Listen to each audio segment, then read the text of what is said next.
zanak'olombelona fampamonjy zay morazo indrindra raha misy ny fahoriana ko aza matahotra riondry vitsy fa izy mombanareo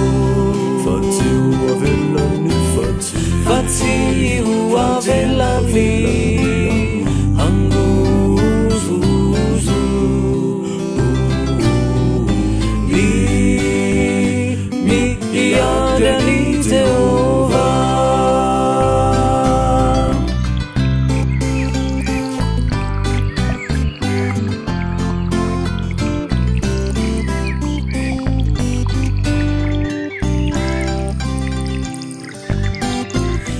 Mankanesa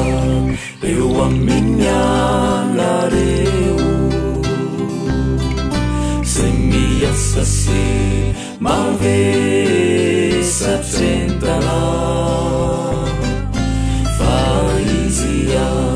nomeny fitsarana sy fiadanano anareo aza matahotra riondry vitsy fa izy mombanareo fa tsy ho avelany fa tsy ho avelany amozozo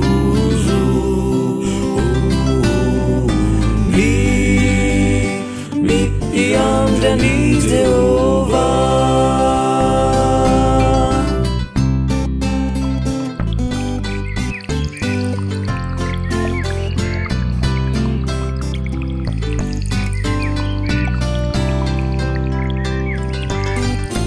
Andriamanitra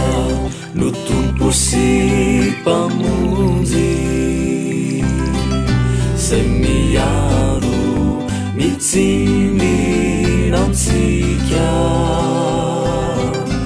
apetrao eo amin'ny fahoriana te ho maivana aminao izany